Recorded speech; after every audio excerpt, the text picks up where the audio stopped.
Hi, we're here today in a typical park in my city, and today I'm kind of sad because they've been closing a lot of these parks down to metal detecting here. Reason given is too many people digging plugs, and they've been doing this for years, and it may be okay for the detectors to do this, but it's not good for the Parks Department, because they wind up having to clean up the mess that people make by digging plugs. Now, it's not a hopeless situation. There are better ways to go about this and keep the managers of these parks happy and the detecting world happy and not being restricted more and more and more. So what we're gonna go into today is some digging techniques that I teach my pupils what to do, and I hope that you try to adopt into your life so that we can keep our parks open for our hobby. Right now I'm looking for some targets here in the park. I'm going to show you a method that I use and teach my students.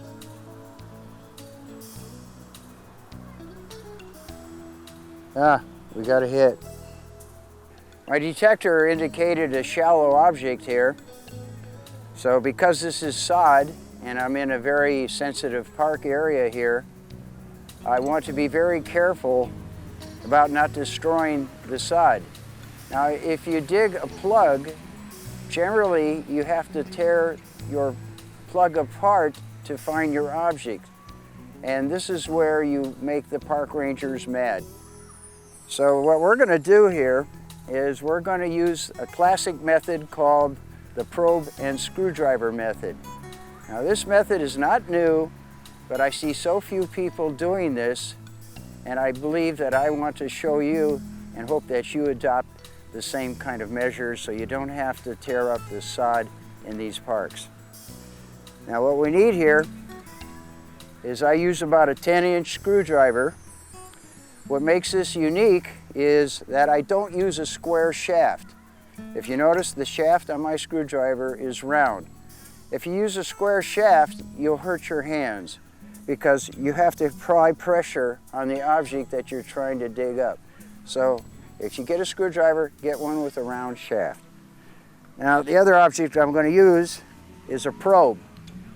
This probe here is made out of brass, and the reason why is I don't like to scratch coins, and that way it's safer on the objects I'm trying to retrieve. You can order these probes through Fossickers.com. These are custom made just for the purpose you're seeing here. Now, it was indicated to me that this spot here in general is where my object is. So I'm going to take my probe now and I'm going to start looking for this object. Now, my detector indicated it's roughly in this area. So I probe down and I don't feel anything there. Pull up. See, now that's past, if you notice, I went down this deep. That's past the sod line. So I know it's up in the sod because that's what my detector told me. Okay, I probe in a circular method. Okay, I probe like this until I find in the general vicinity. Here we are.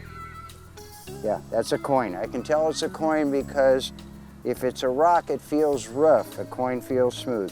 So I just touch on it, see? Now, I take my screwdriver and I go maybe at a 30, 45 degree angle, like this, underneath my object. Take the probe away. Now, with steady pressure, don't let off on the pressure. You bring it up underneath your object. Bring it up, bring it up, bring it up. And there you are, 25-cent piece. I put this back in like that. I stand up. I step on it. And that, folks, is the probing and screwdriver method. We've got a deep target here. Indicates it's down below the sod line on my detector. Since it's down below the sideline,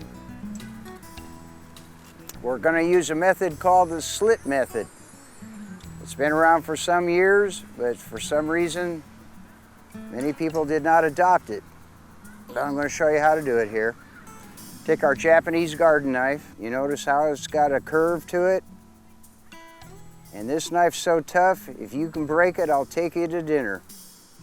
But we're going to go and see if we can get down below the sideline with the slit technique using the Japanese garden knife. So first I'm going to put this cloth out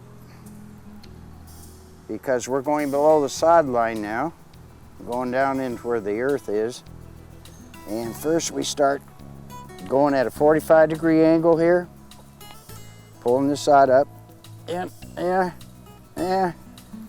there. Now I go the other direction at 45-degree angle, pulling the side up. See, I'm just below that sideline, and I'm making this here. Now, you take your hands and you pull the side apart, like this, see? Now, if you're in an old area, like some of these old turn-of-the-century parks, I would recommend perhaps if it's high trash, you wear gloves when you do this. And now I'm going to dig a plug out where I think that object is. I take this dirt, I transfer it over onto the cloth here. That way I'm not making a mess. And let's see what we got in here. Ah, here we go, another quarter. We're going to get rich in this park today. Okay, now I take my object, put it aside. Now you take your cloth and you double it over like this, and from one end here, from the closed end here, you pour your side back into the hole. Okay, now you can give a little push down to pack it in there if you like. Now, the sides that you opened up here, you close them up together like this, pinch them together.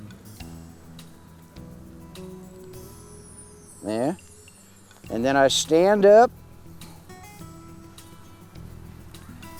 and I step on it, firm it up, brush the grass a little bit. If you didn't quite understand what I was doing here, or you want to know more about it, go to fossickers.com. You can download the instruction sheet that's illustrated that'll show you what I just finished here, and or you can watch the videos. If you have any questions, just call the Fossicker.